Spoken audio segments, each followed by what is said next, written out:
Global markets get pummeled as Trump intensifies trade war. Lopez Obrador is upbeat ahead of talks with Trump administration. Reduction of sales tax at northern border will bring economic resurgence. And what are the careers of the future in Mexico?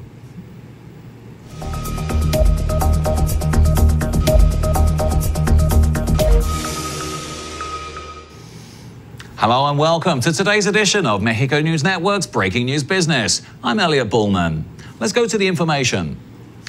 The US administration has just released a huge list of new products that tariffs on $200 billion worth of goods from China will be levied against. The new 10% tariffs will apply to a huge amount of items, including seafood and other fresh goods, according to the list released by US Trade Representative Robert Lighthizer. That intensification of the trade skirmish, which is now being upgraded to a full-scale trade war by some commentators, has investors spooked about the future of the global world order and the global economy, pushing stock markets around the world deep into the red. Market drops started in Asia on Tuesday night, where all of China and Hong Kong's share indices lost more than 1%, and has now spread to Europe as markets opened on Wednesday morning. In late morning trading, all major European indices were also nursing losses of over 1%. Unfortunately for markets, no end is in sight, with further retaliatory levies almost certain to be enacted by China in the coming days and weeks. After the list was released, China's Commerce Ministry said in a statement that it couldn't accept the additional tariffs proposed by the United States, adding that it was shocked by the decision. In other news, Mexican President-elect Manuel Lopez Obrador is due to meet on Friday with U.S. Secretary of State Mike Pompeo, Trump's son-in-law, and advisor Jared Kushner, U.S. Treasury Secretary Steven Mnuchin, and others for talks in Mexico City. The meeting will be the first major face-to-face discussions between Lopez Obrador and his team with U.S. officials since the leftist won a landslide victory on July the 1st.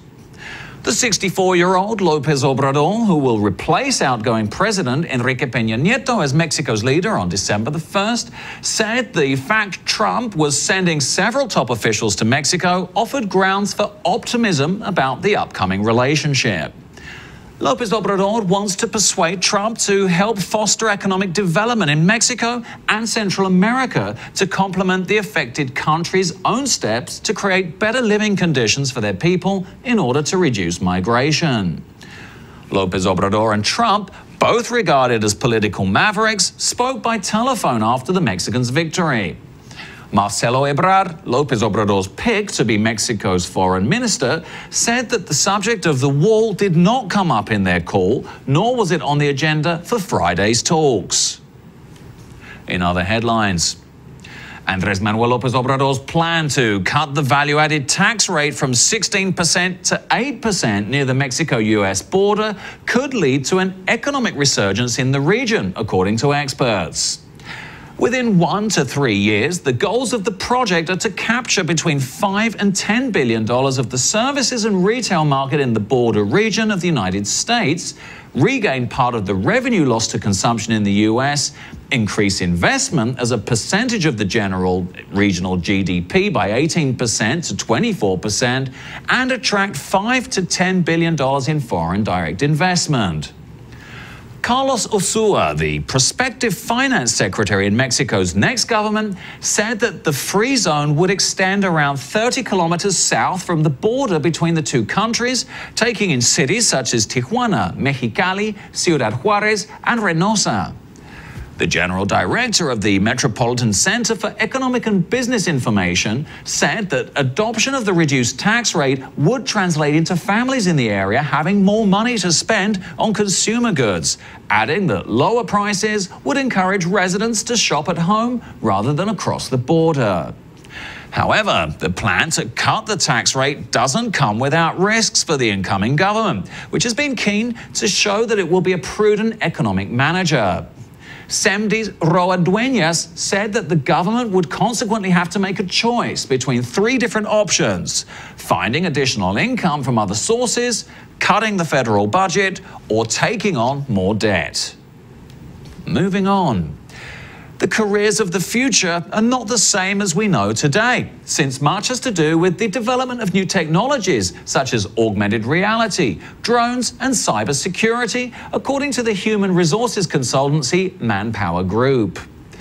In a press release, Manpower Group points out that the labor market in Mexico is a reflection of the social and cultural transformations experienced today, with technology being one of the crucial elements for such changes.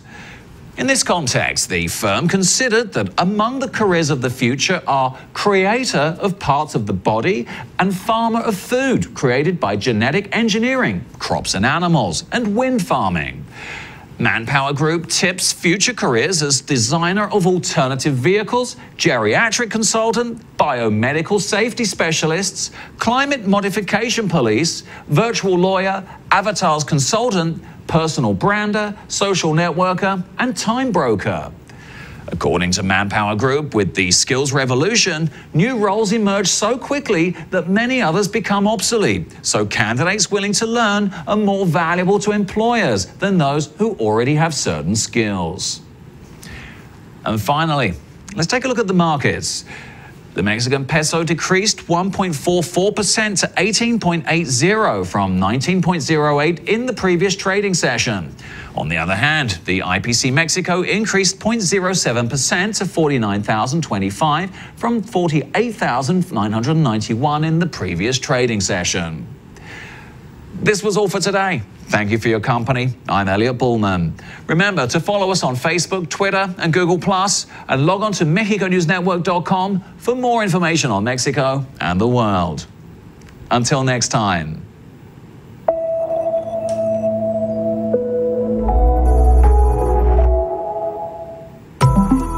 Síguenos en nuestras redes sociales: Facebook, Twitter, YouTube. Solo por México News Network Televisión.